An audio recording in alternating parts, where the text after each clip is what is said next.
Hello friends, welcome to பணமே மந்திரம் channel. இன்னைக்கு ஒரு சூப்பரான மேனுஃபேக்சரிங் பிசினஸ் ஐடியா பார்க்க போறோம். ஒரு பொருளை வாங்க போறோம், காய வைக்க போறோம், அதுல இருந்து பவுடர் தயாரிச்சு நம்ம சேல் பண்ண போறோம். அந்த பொருள்ல பாத்தீங்க அப்படின்னா ஒரு ஸ்பினாக்ல இருந்து கிடைக்கக்கூடிய அந்த இரும்பு சத்து மாதிரி 25 மடங்கு இரும்பு சத்து கிடைக்கும். அதே பால்ல இருந்து கிடைக்கக்கூடிய கால்சியம் மாதிரி 17 மடங்கு கால்சியம் இதுல இருந்து தயாரிக்கலாம். அதே மாதிரி கேரட்ல இருந்து கிடைக்கக்கூடிய விட்டமின் ஏ மாதிரி 10 மடங்கு இதுல கிடைக்கும் அப்படின்னு சொல்லிட்டு சொல்லலாம். முட்டையில இருந்து கிடைக்கக்கூடிய புரோட்டீன் மாதிரி 4 மடங்கு புரோட்டீன் இதுல கிடைக்கும். அப்போ அந்த அளவுக்கு ஒரு சூப்பரான ப்ராடக்ட் தான் இன்னைக்கு நாம தயாரிக்க போறோம்.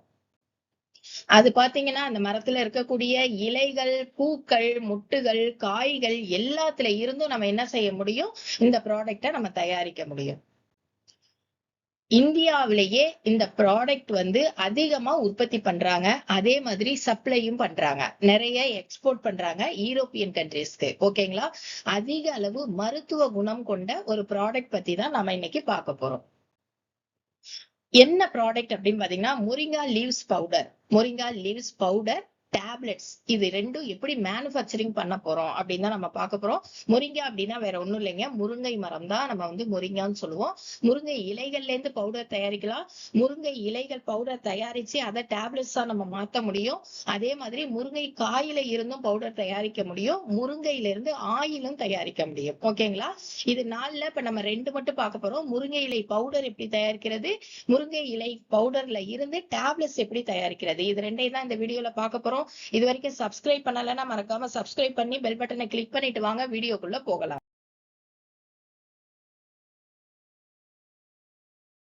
ஒரு பிசினஸ் ஸ்டார்ட் பண்ணணும் அப்படின்னாலே நமக்கு இருக்கக்கூடிய ஒரே ஒரு கேள்வி, எதுக்காக இந்த பிசினஸ் ஸ்டார்ட் பண்ணணும் அப்படிங்கறதுதான். ஒரு முருங்கை இலைகள் நமக்கு ரொம்ப ஈஸியா கிடைக்கக்கூடிய ஒரு பொருள். ஒவ்வொரு வீட்லயும் ஒரு மரம் இருக்கு, கிராமம் ஃபுல்லா மரங்கள் நிறைஞ்சு கிடக்கு. ஓகேங்களா? அதுல இருந்து நமக்கு எவ்வளவு லாபம் எடுக்க முடியும் அப்படிங்கறத நம்ம பார்க்க போறோம். சாதாரண முருங்கை இலை பவுடர் 100 கிராம் 117 ரூபாய்க்கு உங்களுக்கு அமேசான்ல சேல் ஆகுது. இது மினிமமா இருக்கிறது மட்டும்தான் நான் சொல்றேன், மேக்சிமமா இருக்கிறத நான் சொல்லல. ஓகேங்களா?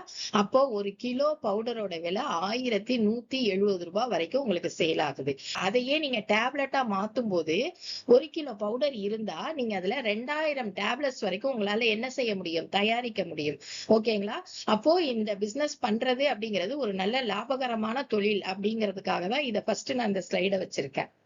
இந்த பவுடர் தயாரிப்பு மார்க்கெட் சைஸ் எப்படி இருக்கு அப்படின்னு பாத்தீங்கன்னா 2023ல இருந்து 24க்கு பாத்தீங்கன்னாலே இதனுடைய மதிப்பு 7.81 பில்லியன் டாலர்ல இருந்து 8.5 பில்லியன் டாலர் வரைக்கும் ஏறி இருக்கு. அப்ப இதனுடைய சேல்ஸ் இன்க்ரீஸ் ஆயிருக்கு அப்படிங்கறத நம்ம தெரிஞ்சுக்கலாம். அதுவே 2028ல 12 பில்லியன் டாலர் வரைக்கும் போகும் அப்படின்னு சொல்லிட்டு மார்க்கெட் growth ரேட் நிறைய பிசினஸ் மேகசின்ஸ் சொல்லி இருக்கு. இதை எதுக்கு யூஸ் பண்றோம் அப்படி பாத்தீங்கன்னா, நம்ம டயட்டுக்கு யூஸ் பண்ணலாம், ஃபுட்டா யூஸ் பண்றாங்க, நியூட்ரியன்ஸ்க்காக யூஸ் பண்றாங்க, காஸ்மெட்டிக்ஸ் அண்ட் பர்சனல் கேர் பண்றதுக்கு பயன்படுத்துறாங்க, மருத்துவ துறையில பயன்படுத்துறாங்க, டெக்ஸ்டைல்ஸ் அண்ட் பேப்பர் இண்டஸ்ட்ரியிலையும் பயன்படுத்துறாங்க. இத்தனை துறைகளை பயன்படுத்துறாங்கிறது நமக்கு தெரியாது. கூகுள் சர்ச் பண்ணி பாருங்க, எத்தனை இடத்துல இதை பயன்படுத்துறாங்க அப்படிங்கறத நீங்க தெரிஞ்சுக்கலாம். தயாரிக்கிறது ரொம்ப ரொம்ப சிம்பிளுங்க. முருங்கை இலைகள் அதை எடுத்து நம்ம சுத்தப்படுத்தி காய வைக்கிறோம். காய வச்சு பவுடர் ஆக்குறோம். பவுடர் ஆனதை நம்ம டேப்லெட்டா மாத்துறோம். ஓகேங்களா? இதை எப்படி ப்ராசஸ் பண்ணலாம் அப்படிங்கறத நம்ம பார்க்கலாம். முருங்கை இலைகளை எடுக்கிறோம், நல்லா கழுவணும். அதையும் தாண்டி உங்களுக்கு நல்லா கழுவுனா நீராவி மேல அந்த ஆவி படுற மாதிரி கொஞ்ச நேரம் வச்சு பிளான்ச் பண்ணீங்கன்னா அதோட அந்த கிருமிகள் போயிடும். ஓகேங்களா? இல்லைன்னா நல்லா கழுவி சுத்தமா காய வைக்கணும். அந்த இலைகளை மட்டும் தனியா உதிர்த்து எடுக்கணும். அதுக்கப்புறம் நம்ம ஒரு மிக்சர் கிரைண்டர்லயோ இல்ல அப்படின்னா அதுக்கான மிஷினரிஸ்லயோ நம்ம என்ன செய்யலாம், பொடி பண்ணலாம். முருங்கை இலையில இருந்து முருங்கை இலை பவுடரா தயாரிக்கிறது எப்படின்னு நம்ம பார்த்தோம். அது ஓரளவுக்கு ரொம்ப ஈஸி, ரொம்ப சிம்பிள். இதுல இருந்து நம்ம டேப்லெட்ஸா மாத்தணும் அப்படின்னாக்கா அந்த பவுடரை நம்ம என்ன செய்யணும், ஒரு கெட்டியான பொருளா மாத்தணும். அதுக்கு நம்ம என்ன செய்யணும், ஒரு கம்மை பயன்படுத்தணும். அந்த கம்முக்கு பேரு பைண்டர் சொல்லுவாங்க. சாதாரணமா குக்கும்பர் கம் அப்படின்னு சொல்லுவாங்க. அந்த குக்கும்பர் கம் 1 கிலோ நம்ம முருங்கை இலை பவுடர் எடுத்தாக்கா அந்த குக்கும்பர் கம் ஒரு 20 கிராம் அளவுக்கு நம்ம சேர்க்கிற மாதிரி இருக்கும். அதை எப்படி சேர்க்கணும் அப்படின்னு பாத்தீங்கன்னா, ஒரு பாத்திரத்துல 1 லிட்டர் தண்ணி வச்சுக்கணும். அதுல ஒரு 20 கிராம் வந்து அந்த குக்கும்பர் ஜெல்ல வந்து போட்டு ஒரு நாள் நைட்டு ஃபுல்லா வச்சிடணும். வச்சுட்டீங்கன்னா மறுநாள் அதை ஓபன் பண்ணி பார்க்கும்போது மேல அப்படியே அந்த ஜெல்லு மட்டும் ஓபன் ஆகி பொங்கி இருக்கும். இந்த மாதிரி பொங்கி இருக்கக்கூடிய அந்த ஜெல்ல மட்டும் எடுத்து நம்ம என்ன செய்யணும், அந்த முருங்கை இலை பவுடரோட நம்ம சேர்க்கணும். அந்த மேல அந்த இருக்கக்கூடிய இந்த பொங்கி வந்திருக்கு இல்லையா, அந்த ஜெல்ல மட்டும் எடுத்து 1 கிலோ அந்த முருங்கை இலை பவுடரை வச்சு அதோட அதை சேர்க்கணும். சேர்த்து நல்லா நம்ம கைகளாலேயே என்ன செய்யணும், நல்லா அதை கலக்கணும். கலக்குனதுக்கு அப்புறம் அது எல்லா இடமும் சுத்தமா கலந்ததுக்கு அப்புறமா நாம அதை ஒரு அவன்ல வைக்கணும். ஓகேங்களா? அது உலர்றதுக்கு அந்த ஈரத்தன்மை போறதுக்கு ஒரு அவன்ல வைக்கணும். அவன்ல வச்சதும் நல்லா உலர்ந்துடும். உலர்ந்ததுக்கு அப்புறம் அந்த பவுடர் எடுத்து டேப்லெட் மேக்கிங் மிஷின்ல நம்ம என்ன செய்யணும், போடணும். போடும்போது அதுல இருந்து டேப்லெட்டா நமக்கு வரும். அது ஆட்டோமேட்டிக்கா டேப்லெட்டா மேக் பண்ணி நமக்கு கொடுக்கும். இதை அப்படியே நம்ம என்ன செய்யறோம், பேக்கெட் பண்ண போறோம். ஓகேங்களா? பேக்கெட் பண்ணி சேலுக்கு கொண்டு போக வேண்டியதுதான். நம்ம இதுல முக்கியமா தெரிஞ்சுக்க வேண்டிய விஷயம் என்ன அப்படின்னு சொல்லி பாத்தீங்கன்னா, இதுல லேபிள் வைக்கணும், அந்த ப்ராடக்டோட நேம் வைக்கணும், அந்த ப்ராடக்டோட எக்ஸ்பைரி டேட் இருக்கணும். நெக்ஸ்ட் பாத்தீங்க அப்படின்னாக்கா அந்த ப்ராடக்டோட பெனிஃபிட்ஸ் என்ன அப்படின்னு கொடுத்தீங்க அப்படின்னாக்கா கஸ்டமருக்கு யூஸ்ஃபுல்லா இருக்கும், நிறைய பேர் வாங்குறதுக்கும் அது பயன்படும். ஓகேங்களா? அதே மாதிரி பாத்தீங்கன்னா நீங்க ஃபில் பண்ணும்போது பாட்டில்ஸ்லயோ இல்ல ஏர்டைட் பவுச்சஸ்லயோ நீங்க இதை ஃபில் பண்ற மாதிரி இருக்கும். ஒரு 10 கிலோ நீங்க முருங்கை இலைகள் எடுத்தீங்க அப்படின்னா அதுல இருந்து உங்களுக்கு எவ்வளவு பவுடர் கிடைக்கும்னு பாத்தீங்கன்னா 6 கிலோ வரைக்கும் உங்களுக்கு பவுடர் கிடைக்கும். 10 கிலோவுக்கு 6 கிலோ கிடைக்கும் அப்படிங்கிறத நம்ம நினைவுல வச்சுக்கணும். நான் வந்து ஃபேக்டரி மாதிரி பண்ண போறேன் அப்படின்னா என்னென்ன மாதிரியான மிஷினரிஸ் வேணும் அப்படின்னு பாத்தீங்கன்னாக்கா, மொரிங்கா லீவ்ஸ, அதாவது அந்த முருங்கை இலைகளை நீங்க தனித்தனியா பிக்கிறதுக்கு கூட செப்பரேட்டர் இருக்கு. நீங்க வந்து ஒவ்வொரு இலையா நீங்க உருவுறதுக்கும் அதை வந்து தனித்தனியா ஒரு மிஷின்ல கொடுக்கறதுக்கும் வித்தியாசம் இருக்கு. மொரிங்கா லீவ் செப்பரேட்டர், ஒரு ஸ்டீம் பிளான்ச்சிங், அதாவது இந்த கிருமிகள்லாம் போறதுக்கு பிளான்ச்சிங் பண்ணுவோம்ல, அதுக்கு ஸ்டீம் பிளான்ச்சிங். அதுக்கப்புறம் பாத்தீங்கன்னா பல்வரைசர் ஆர் மிக்சர் கிரைண்டர். நீங்க நார்மலா வீடுகள்ல தயாரிக்கிறீங்க போது மிக்சர் கிரைண்டரை யூஸ் பண்ணலாம். பெரிய அளவுல பண்றீங்க அப்படிங்கும்போது பல்வரைசரை யூஸ் பண்ணலாம். பேக்கிங் மிஷின் வேணும், வேயிங் மிஷின் வேணும். அதுக்கப்புறம் டேப்லெட் மேக்கிங் பண்றதுக்கு அந்த மேக்கிங் மிஷின் வேணும், அவன் வேணும். இதுல நான் டைப் பண்ண மறந்துட்டேன்.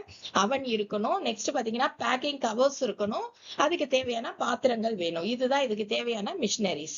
எந்த அளவுக்கு இடம் இருந்தா செய்ய முடியும். நீங்க ரொம்ப கம்மியா 1 கிலோ 2 கிலோ 3 கிலோ இப்படிதான் தயாரிக்கிறீங்க அப்படிங்கும்போது மிக்சர் கிரைண்டரை வச்சுட்டு நீங்க வீட்லயே தயாரிச்சிட முடியும். அதுவே நீங்க கொஞ்சம் பெரிய அளவுல ரன் பண்றீங்க அப்படின்னா 200 ஸ்கொயர் ஃபீட் அளவுக்கு வேணும். ஃபேக்டரியா ரன் பண்றீங்க அப்படிங்கும் போது ஒரு 400 ஸ்கொயர் ஃபீட் வரைக்கும் உங்களுக்கு இடம் தேவைப்படும். மேன் பவர் பாத்தீங்கன்னா வீட்டுல நம்ம செய்யறோம்னா சாதாரணமா இருக்கிறவங்க போதும். அதுவே நீங்க வெளியில இருந்து நிறைய அளவுல செய்யறீங்கன்னா 2ல இருந்து 3 பேர் வரைக்கும் மேன் பவர் உங்களுக்கு தேவைப்படும். இன்வெஸ்ட்மெண்ட் என்ன இருக்கணும் அப்படின்னு சொல்லி பாத்தீங்கன்னா, சாதாரணமா வீட்லயே நீங்க தயாரிக்கிறீங்க அப்படின்னாக்க ஒரு 50,000 இருந்து 1 லட்சம் வரைக்கும் தேவைப்படும். 50,000 அப்படின்னு சொல்றது பாத்தீங்கன்னா உங்க வீட்லயே முருங்கை மரம் இருந்து நீங்க பறிச்சு செய்யறீங்கும் போது அவ்வளவு அமௌண்ட் கூட தேவையில்லை. இதுவே நீங்க முருங்கை இலைகளும் நீங்க வெளியில வாங்குறீங்க அப்படிங்கும் போது உங்களுக்கு ஒரு 50,000 ரூபாயாவது மினிமம் தேவைப்படும். ஓகேங்களா? 50,000 1 லட்சம் ரூபாய் வரைக்கும் நீங்க வீட்டுல பண்ணக்கூடிய பிசினஸ்க்கு தேவை. அதுவே ஸ்மால் ஸ்கேல் லெவல்ல பண்றீங்க அப்படின்னா ஒரு 2ல இருந்து 3 லட்சம் ரூபாய் வரைக்கும் இதுக்கு இன்வெஸ்ட்மெண்ட் தேவைப்படும். ப்ராஃபிட் என்ன இருக்கும் அப்படி பாத்தீங்கன்னா 30ல இருந்து 40% வரைக்கும் இதுல நீங்க ப்ராஃபிட் பார்க்க முடியும். 50, 60 அப்படிங்கறதெல்லாம் வந்து நம்ம முருங்கை மரத்தை வச்சு உற்பத்தி பண்ணி அதுல இருந்து நீங்க பண்றீங்கும் போது கிட்டத்தட்ட ஒரு 50% வரைக்கும் கூட நீங்க லாபம் பார்க்கலாம். ஆனா நீங்க வெளியில எல்லாமே பர்ச்சேஸ் தான் பண்றீங்க அப்படிங்கும் போது அதுக்கான ஒரு செலவு இருக்கு. அப்போ 30ல இருந்து ஒரு 40% வரைக்கும் இதுல லாபம் பார்க்க முடியும். லைசன்ஸ் அப்படின்னு பாத்தீங்கன்னா FSSAI லைசன்ஸ் வந்து இம்பார்ட்டண்டா இருக்கு. நீங்க ஆன்லைன் தளத்துல நீங்க பண்றீங்கன்னா GST ரிஜிஸ்ட்ரேஷன் பண்ணிக்கோங்க. நெக்ஸ்ட் வந்து ஃபேக்டரியா ஆரம்பிக்கிறீங்கன்னா ஃபேக்டரிக்கான லைசன்ஸ் வேணும். அதுக்கப்புறம் NOC வாங்கணும். அதாவது ஃபயர் அண்ட் பொல்யூஷன் கண்ட்ரோல் போர்ட்ல இருந்து நீங்க NOC வாங்க வேண்டி இருக்கும். எங்கெங்க சேல் பண்ணலாம், organic shops, department stores, e-commerce selling, அப்புறம் எக்ஸ்போர்ட்டும் பண்ணலாம். ஆனா எக்ஸ்போர்ட் பண்றதுக்கு நிறைய நார்ம்ஸ் இருக்கு. இதுக்கு நிறைய ஏஜென்சிஸும் இருக்கு. அந்த மாதிரி ஏஜென்சியை நீங்க கான்டாக்ட் பண்ணி அதுல வந்து அவங்க நிறைய ஸ்கேல்லாம் வச்சிருப்பாங்க. இது இது இப்படி இப்படி இருக்கணும், அந்த கிரீனிஷ் வந்து மாறாம இருக்கணும். ஏன்னா அந்த கிரீன் கலர் மாறாம இருந்தா அது நல்லா சேல் ஆகும். ஃபுல்லி ஆர்கானிக்கா இருக்கணும். அப்புறம் நீங்க பவுச்சஸ் மேல எப்படி இப்படி எல்லாம் பேக்கிங் பண்ணணும், அதுல என்னென்ன இன்கிரீடியன்ஸ் இருக்கு, அதுல வந்து என்னென்ன மாதிரியான ஊட்டச்சத்துக்கள் இருக்கு, எல்லாமே பிரிண்ட் பண்ற மாதிரி இருக்கும். ஏன்னா எக்ஸ்போர்ட்டுங்கும் போது அதோடைய நார்ம்ஸ் வேற. அந்த மாதிரி இருக்கும்போது நீங்க ஏதாவது ஒரு எக்ஸ்போர்ட் ஏஜென்சியை அணுகி நம்ம எப்படி செய்யலாங்கிறத தெரிஞ்சுக்கலாம். இவ்வளவு நேரம் நம்ம ஓவராலா பேசின எல்லாத்தையும் ஒரு டேப்லெட் காலத்துல உங்களுக்கு சிம்பிளா நான் கொடுத்துருக்கேன். இதை வந்து கொஞ்ச நேரம் நீங்க நிறுத்தி கூட நீங்க என்ன செஞ்சுக்கலாம் பார்த்துக்கலாம். இதுல ஹோம் பிசினஸா நம்ம பண்றதை பத்தி நான் அதுல டீட்டெயில் கொடுக்கல. ஸ்மால் பிசினஸாவும் அதை தாண்டி நீங்க ஒரு ஃபேக்டரி லெவல்ல பண்றதுக்குமான டீட்டெயில்ஸ் வந்து இதுல இருக்கு. இதை வேணா நீங்க கொஞ்ச நேரம் நிறுத்தி பார்த்துக்கோங்க. இந்த வீடியோ உங்களுக்கு ரொம்ப பிடிச்சிருக்கும்னு நினைக்கிறேன். பிடிச்சிருந்தா லைக் பண்ணுங்க, ஷேர் பண்ணுங்க, மறக்காம சப்ஸ்கிரைப் பண்ணுங்க. நெக்ஸ்ட் ஒரு சூப்பரான வீடியோட மீட் பண்றேன். தேங்க்ஸ் ஃபார் வாட்சிங்.